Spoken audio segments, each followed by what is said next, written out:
Hello, listeners. Today I have Homaira Kabir with us, who is the CEO of the Goodbye Perfect Project, which she launched with the mission to bring science-backed, soulful support to help people break free of unhelpful patterns and own their purpose, voice, and impact. She's also the author of Goodbye Perfect: How to Stop Pleasing, Proving, and Pushing for Others, and Live for Yourself. See some alignment there? I love that. Live for yourself. Now, she has been featured in Forbes, Happify, Thrive Global, and the Huffington Post. She has presented at TEDx on the topic of belonging and facilitated workshops at positive psychology conferences and in organizations such as Logitech, PwC, Earthjustice, and more. She also holds master degrees in coaching psychology and in positive psychology, which is the science of human flourishing and well-being. I really enjoyed our conversation, and I know you will as well. Welcome to the Live for Yourself Revolution, where our mission is to highlight stories of intrapreneurs and entrepreneurs who are truly living for themselves. I'm your host, Dr. Benjamin Ritter, leadership and career coach focused on guiding you toward a career and life you can love. Thank you all for listening, and I hope you enjoy the show. Homaira, I am really excited for you to be on the show. To tell you the truth, in the past, 6.5, 7, maybe 8 years, I've never seen anyone else use the phrase live for yourself. And maybe you have, but it kind of blew me away when I saw it on your book, right? Goodbye Perfect: How to Stop Pleasing, Proving, and Pushing for Others, and Live for Yourself. And so I feel like I feel so connected to you right now, because I can't tell you how many times I've had to be like, okay, living for yourself is not selfish. Let's talk about this. So tell me a little bit more just about that kind of tagline and what that means for you. Oh, Ben, that is, when I saw the name of your podcast, Live for Yourself Revolution, I thought, oh my God, yes, I felt the same connection exactly. For me, live for yourself. One, it is something that I have seen expressed by so many women in my coaching circles when they just say, I am just tired of living for other people. I am just tired of doing things for other people, and I want to live for myself.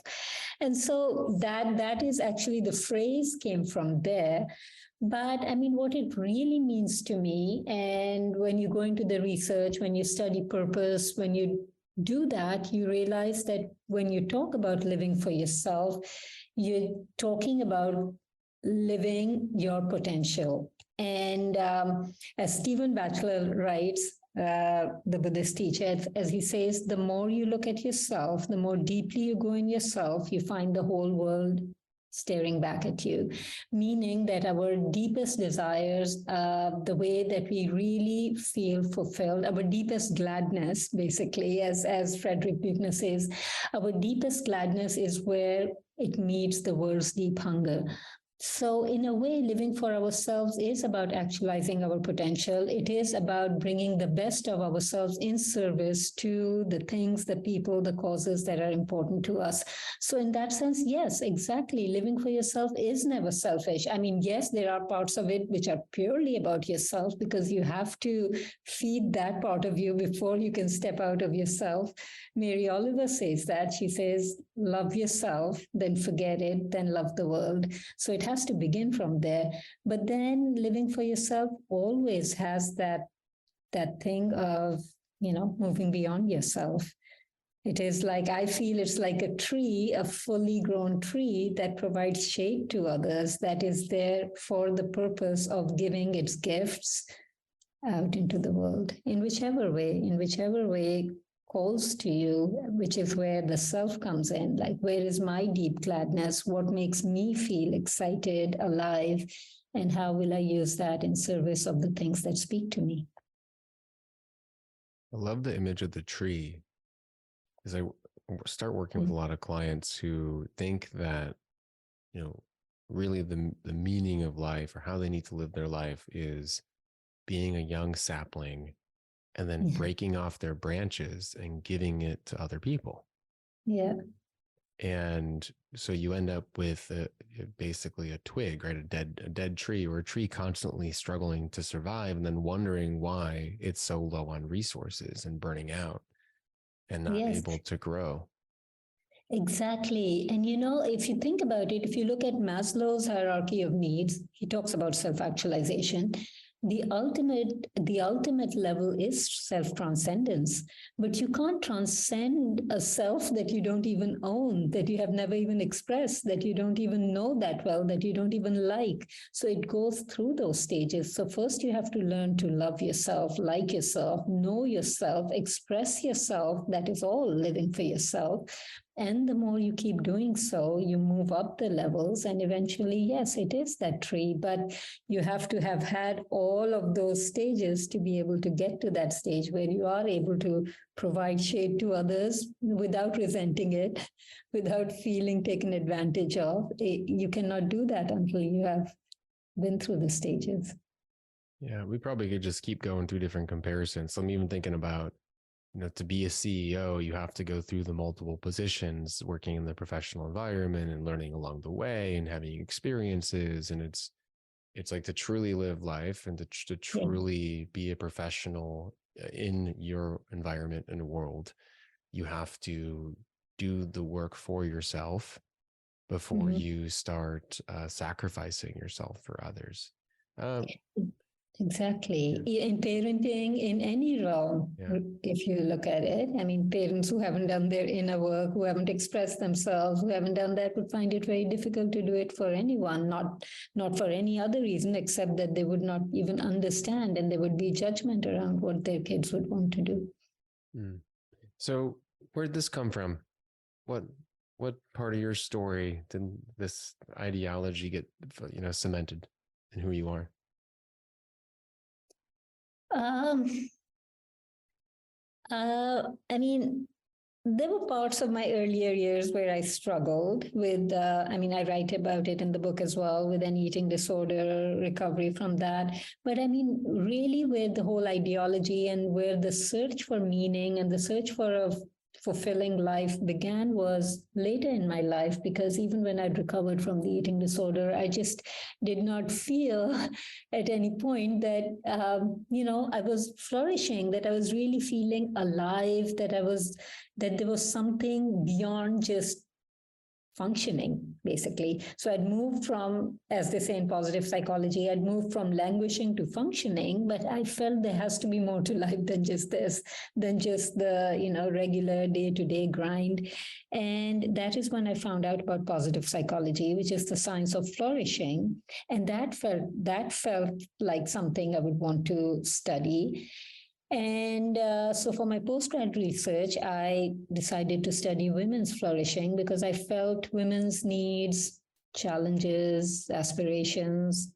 Those were kind of the conversations that I was having with people, and I felt that they were different. So I wanted to understand that and be able to address that.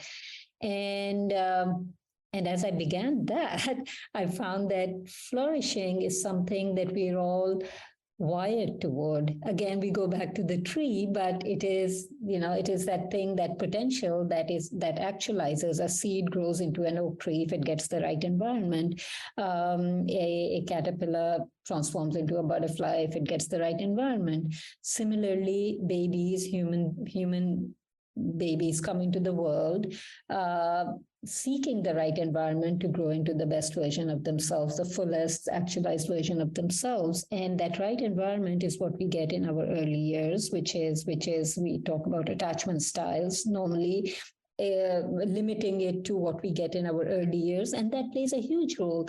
But at the same time, there are all the other inputs and influences on our lives, especially as women, the expectations of even little girls, what they cannot do, how they should be, how they shouldn't be. And all of that makes it difficult for our potential to actualize. We become pleasers and we become perfectionists in order to prove ourselves, win approval, win praise. And at some stage, that is all that you're doing. And I was at that stage, and I wanted to break free from it. I wanted to understand, find that something missing that I felt I was experiencing in my life, something missing, a longing, but something missing. And that is when that is the research that I did. That is when I found out that a lot of us don't have what is called global self-esteem in the psychology literature, which is this deep-seated sense that we are good and worthy and valuable as who we are, and that we have what it takes to overcome the challenges in the pursuit of our worthwhile goals. And this is an implicit feeling. And so the work has to be done at an implicit level. And that is work that is usually rarely done in the corporate world. And what it leads to is fragile confidence. Fragile confidence is when you're dependent on external feedback to feel good about yourself. It is a mismatch between what you implicitly believe about yourself and what you know about yourself in your head, the positive feedback you get, even their own self-evaluations.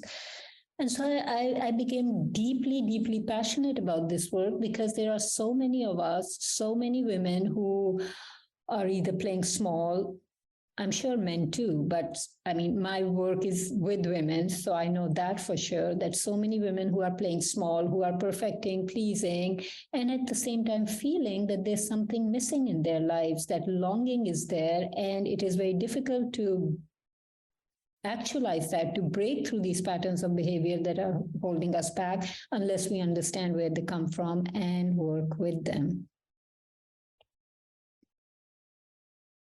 That like the concept of global self-esteem, this idea that we are just as beings worthy and valuable. That, yes, that is one part of it, which is called belonging. And the second is mastery, which is that we feel we have what it takes to, we are capable, we have what it takes to meet challenges.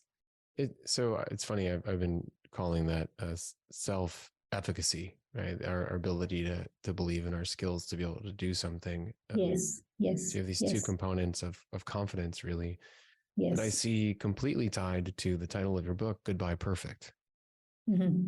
At least in my experience working with clients, the issues of self-esteem, derive from the expectations of self, right, in comparison to others, and probably a variety of other factors, but those are two really big ones. How do we let go of this need or desire to be more than we are? Yeah, that implicit work, right? That understanding, building those feelings of, again, because they are implicit, Ben, it's not, you cannot just go and work on them with your head. You can't just sit in front of a mirror and say, I'm good and I'm capable. You have to actually do the things that make you feel worthy. So the inner work happens through outer work. So for example, relationships are a huge source of self-worth. Many times when we tell women, and there are, again, there is no right or wrong answer. It depends on the situation. Just like you cannot say perfection is a terrible thing, which is why my book is called Goodbye Perfect. It is good saying goodbye to an identity, not a behavior, because sometimes those behaviors are very helpful and they are important in a situation. So, just saying to women, you should be less of a pleaser, you should be less of a giver, or to anybody for that matter, it's not always helpful. It depends on the situation. If you're being taken advantage of, then certainly, but being there for other people, helping other people rise, being supportive individuals, all of these things make us feel good about ourselves. Our relationships heal us as much as they hurt us. So we have to know. So in order to be able to build that sense of self-worth, yes, then you do things like within yourself, that you remind yourself that you are a good person, etc., etc. Forgive yourself if you feel that you're being unreasonably harsh on yourself. But also, be there for the people. Do the things that make you feel good and then take them in. These are ways that you build a sense of self-worth. And similarly, that sense of capability, find what truly makes you come alive. It could be a passion. It doesn't have to be necessarily the work you do at work, but find the things that make you come alive and pursue them with all yourself, like overcome the challenges, do those things, because that, and then reflect on it. That will help you build that implicit sense that you can overcome the challenges that get in the way of your goals. That is the implicit belief that you have. That is the underlying belief that you have that helps you take on other challenges, whether they're work related or whether it is speaking up or having a courageous conversation at home, whatever it is. But the underlying feeling, that sense has to be there for you to be able to play bigger in any area of your life. Yeah, you need to believe that you need to live for yourself, right, to be able to take action in these arenas. Exactly, right? So pursuing that passion is not selfish at all. It is actually you are doing it for yourself, but it is what helps you create all of those underlying extremely necessary and beneficial beliefs. They're not even beliefs, it's a sense that you carry. It's very visceral, which is why you can know in your head that you're capable. You can know in your head that you're a good person, but still, despite that, you hold yourself back. And all of those things are because viscerally, something just stops you, or you keep you know that you're capable, but you keep having that feeling of self-doubt. It's visceral, it just comes up. So and it never really goes away. You just need to learn ways to recognize it and move on from there. There's so much power that comes from the acceptance that you are capable and able to withstand and thrive in any sort of situation. And because doubt does come up. I mean, I have a really strong inner critic, and it likes to say, hey, I'm still here. And I go, great, I know that you're there. I know why you're there. It's nice to see you again, but I still got to do this thing that I want to do because it matters to me and it means something important to me. And I enjoy it and I feel fulfilled by it. And I think there's this misconception in the world where, I will never doubt myself. I will never criticize myself. It's that you are able to withstand it and understand it, and then to move forward from it to serve yourself in a way that's better for you. I love what you're sharing, and I love the concepts of even the improving of your environment and the focus on action. Can you speak more to like how we can curate this environment for ourselves that supports us? Yes, exactly what you were just saying about the inner critic, right? I love this question, Ben, because we spoke about early years and we spoke about attachment styles. And again, I don't want to limit it to what happens in our homes in those early years. It's all the influences on us, right? As we grow older, everything, all of that. For me, attachment style basically makes up every influence that is on us that becomes our own self-talk. And so that is not an environment that's going to help the potential to actualize. And so we have to create the kind of environment in our heads to counter the one that we kind of inherited or that we saw spoken. The way we talk to ourselves is the way that we are generally spoken to. That is what a child learns. The way we learn to talk to ourselves is the way others speak to us. A lot of the times when you would ask your clients, I'm sure, Ben, or just ask yourself, where does this voice come from? It is the voice of somebody else or of society. It is the voice of the influences on you. And so we have to learn to develop the voices in our heads that we would have developed had we had a secure environment growing up. Well, growing up meaning growing up until today, like all the different things. And these are there are four kind of voices that I have identified relating to each of the components of optimal confidence, which are the voices that we need to develop. There's the voice of compassion, obviously. We talk a lot about that. But then there's the voice of a guide as well, the one who asks us, what do you really want in the world? What is really important to you? That's a voice that we need to develop. That's an inner guide. There's the voice of the inner caregiver, I call it, the voice that can check in with us and see, okay, am I tired? Am I hungry? Am I sleepy? What do I really need right now? The kind of, that's the inner protector, the inner caretaker. And then there's the final voice, which is the inner cheerleader. That's a voice that women often lack a lot because we're told to be modest, and there's so many other messages that we get that don't allow us to celebrate our successes, to have high ambitions and those. So basically there are all these different voices that we need to develop to counter the inner critic, because that's the voice that's speaking to us all the time and keeping us small and not letting us take the actions we want to take, or keeping us trapped in actions and behaviors that are really not serving any real purpose. So yes, that environment that you talk about, how do we create that environment? First and foremost, just learn to distance yourself from the voice that's already there, like you said you do to yourself, and then remind yourself to see which voice is needed in that moment. Like for you, you say it's the voice of the inner guide that reminds you what is really important in that moment. Sometimes when we're being really critical and nasty to ourselves because perhaps we made a mistake, which is human, then we need the voice of the inner compassion. Sometimes if we're really pushing ourselves to burn out, not taking care of ourselves, forgetting to eat, sleep, etc., we need the inner caregiver. Sometimes when we're dreaming big but talking ourselves out of it, we need the inner cheerleader. Or, especially when we have a success, we need the inner cheerleader. So yeah, there are ways of building that environment that are actually fun and they're uplifting. It is awesome work. It is lovely work, but we have to understand that there is a voice, there is an environment within our heads that is holding us back, and learn to replace that with a better environment. It is, in psychology, they often say neurons that wire together fire together. So instead of always challenging that voice of the inner critic, which is ultimately so draining and it never really goes away, you can challenge it all you want, it'll just keep coming back with another excuse. It is much better to just disengage with it. Often, sometimes there's a place to challenge it, but often just disengage with it and instead create the neural pathways of a better voice that is more empowering. Why does it take coaches and consultants and books and YouTube videos and workshops and podcasts to do this?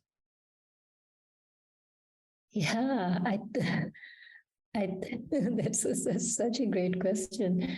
I think because for two reasons, right? So one, there is that longing, which is why we reach out to a coach, which is why we attend those workshops, right? There is that longing. We know that something is missing. We know that we are capable of more and that we're not actualizing that. But then the implicit world is so powerful. So there's the implicit world that's so powerful. There is all the pressures that are on us to, this world keeps us busy. There are so many pressures to do 100 different things that it can genuinely drop off the radar. Fear can take over. And we are social creatures. Other people can help us. And this I say for women, but again, I'm sure in your work you would have seen it with men as well. I can't say for sure, but for women in particular, they need others to reflect back their brilliance, their capability, their ambitions, their potential to them. So you need somebody who keeps reminding you, whether it's through a workshop. We usually walk out of workshops feeling very inspired. We need somebody speaking to that potential all the time and helping us, keeping us accountable and true to it. Yeah, workshops are sometimes not as transformational as we hope, right? You leave inspired and motivated and you have this kind of dose of energy. Mm-hmm. And so I feel like if you work with a coach, you do something that's a little bit more sustainable. But it would be really amazing if we, and this is where the live for yourself revolution idea comes from, if we could live in an environment that does promote positivity, does promote support and motivation and exploration and curiosity and really, real relationships. Mm-hmm. And if it's like, it's a game changer when you can curate an environment that does that for you. Oh, definitely, Ben. Workshops, I meant that you leave feeling inspired, but I don't think I've ever been to a workshop and then actually taken all the actions over the long run. You definitely need that environment. A coach provides that environment. It's again the environment, like all the things that you said: curiosity, wonder, courage, perseverance, grit. All of those things come from a secure environment that believes in you. Like Carl Rogers said, unconditional love and care and positive regard. that believes in your potential, that helps you see it and remind you of it over and over again, because it is easy to doubt that.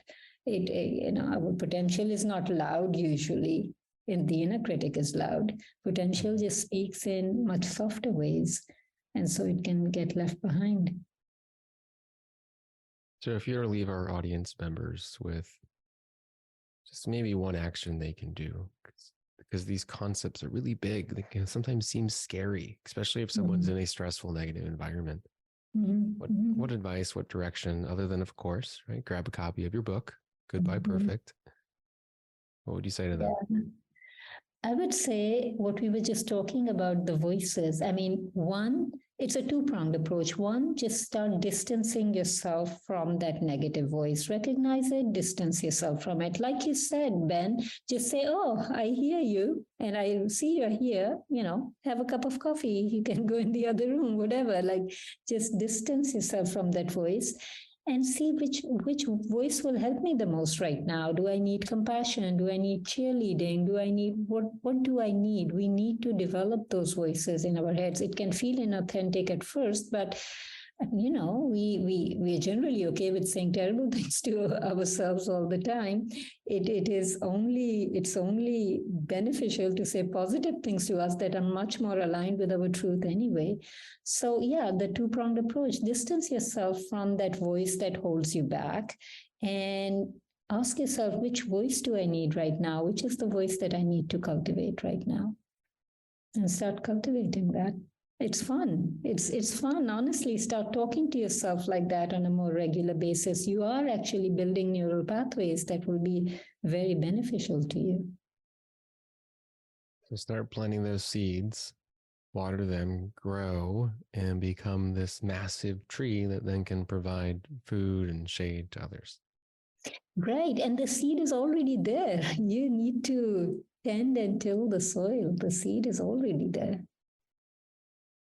So thank you so much for your beautiful words and wisdoms and thoughts today. How can our listeners find out more about you if they wanted to? They can go on my website. It is homairakabir.com. It has the book. It has all the other work that I do, a ton of blogs, blog posts. My website is the best place to go, homairakabir.com. We'll make sure to put that link in the show notes. And thank you again. This has been a wonderful reminder for myself to live for myself, and I'm sure for others as well. Thank you, Ben. This has been a true pleasure. You've been part of the Live for Yourself revolution. If you've enjoyed today's episode, make sure to share with a friend and spread the good word. Till next time, keep on living for yourself.